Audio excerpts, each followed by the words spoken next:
tiba-tiba pulang kedinginan. Kan udah aku kasih tahu jangan pergi lama-lama. Tapi Khadijah Al-Kubra, Masya Allah, tabarakallah, diselimutinya Sayyidina wa Maulana Muhammad sallallahu alaihi wasallam. Ketika sedang berselimut itu turun lagi wahyu. Ya ayyuhal muddaththir fa'anzir, bangun wahai orang berselimut, berilah peringatan. Siapa yang mesti diberi peringatan? Turun lagi ayat berikutnya, wa anzir ashiratakal aqrabin, beri peringatan kerabat-kerabat dekatmu dulu. Nabi pun naik ke atas bukit Safa, dikumpulkannya kerabat-kerabat, paman-paman, bibi-bibi, saudara-saudarinya. Lalu kemudian setelah mereka berkumpul semua, Nabi bertanya. Nabi berdiri di atas bukit Safa menghadap ke Ka'bah. Di belakang bukit Safa itu ada bukit yang besar namanya Jabal Abi Qubais. Panjang umur, sehat badan, 4 Oktober kita akan sama berangkat umroh bersama Habib Mahdi dan Ustadz Taqwa insyaallah. Ongkos tanggung masing-masing. Nabi lalu kemudian naik ke atas bukit Safa. Seandainya aku katakan di belakang bukit ini ada bukit paling besar Jabal Abi Qubais, di balik Jabal Abi Qubais ada pasukan tentara yang akan menyerang kita, apakah kalian percaya? Semua orang Makkah mengatakan sadaqnaka, we are believing you. Kami percaya, kami semuanya percaya, karena dari kecil engkau sudah kami gelar dengan panggilan Al-Amin, orang yang jujur, amanah, tidak pernah berbohong dan berdusta. Seandainya ku katakan di balik bukit ini ada pasukan bala tentara musuh yang akan meluluh lantakkan kita, apakah kamu percaya? Maka semua penduduk Makkah mengatakan kami percaya. Seandainya ku katakan ada malaikat Jibril yang sudah membawa wahyu kepadaku bernama kitab Al-Quran dan aku adalah nabi yang terakhir, apakah kalian percaya? Saat itu apa kata Abu Lahab? Tabban laka ya Muhammad, celaka engkau. Turun ayat tabbat syada abi lahabin wa tabb ma aghna anhu maluhu wa ma kasab. Coba kita urut dari awal. Ketika Nabi berada di dalam Iqra, lalu kemudian dia menggigil diselimuti ya ayyuhal muddaththir, lalu kemudian perintah menyampaikan risalah Islam, wa anzir ashiratakal aqrabin, lalu kemudian dihina oleh Abu Lahab, turun ayat membela tabbat. Tapi ketika kita buka Quran lembaran pertama Al-Fatihah, setelah Al-Fatihah alif lam mim dzalikal kitabul la raiba fi Al-Baqarah, habis Al-Baqarah Ali Imran, An-Nisa, Al-Maidah, malah Iqra-nya di juz 30.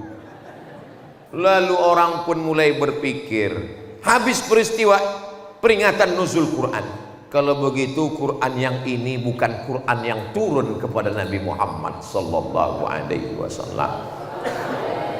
Baca sendiri, mikir sendiri, nyasar sendiri. Kenapa bisa dia tarik kesimpulan demikian? Ini salah satu efeknya kalau tidak belajar di pesantren. Maka masukkanlah anak Anda ke pesantren Sabilul Hasanah, supaya dia ngerti antara anzalna dengan nazalna. Kalau anzalna turun sekaligus, kalau nazalna turun secara berangsur-angsur. Kenapa ada anzalna dan nazalna? Karena memang proses turunnya Al-Quran 2 kali. Fi lauhim mahfuz la yamassuhu illal mutahharun. Dia berada di lauhil mahfuz. Dari lauhil mahfuz turun ke Baitul Izzah, sekali turun, sekali drop, sekaligus. Inna anzalnahu fi lailatin mubarakah. Dalam ayat lain, inna anzalnahu fi lailatul qadr. Dari Baitul Izzah ke Nabi Muhammad sallallahu alaihi wasallam, itulah yang turun selama 22 tahun, 2 bulan, 22 hari. Jadi ada Al-Quran yang turun menurut kronologisnya, dan ada Al-Quran yang turun sekaligus. Jadi waktu turun dari Lauhil Mahfuz ke Baitul Izzah, dia turun persis seperti susunan yang ada di rak yang rapi luar biasa ini. Di pondok-pondok pesantren lain susunan Qurannya pontang-panting, lintang pukang. Tapi di masjid kita rapi, Masya Allah. Beginilah anak-anak pesantren dididik untuk rapi. Di masjid yang lain kadang rapi juga karena nggak pernah dibaca. Tapi kalau di pondok pesantren anak-anak pasti tadarus setiap malam. Nanti malam Ustadz Somad akan hadir.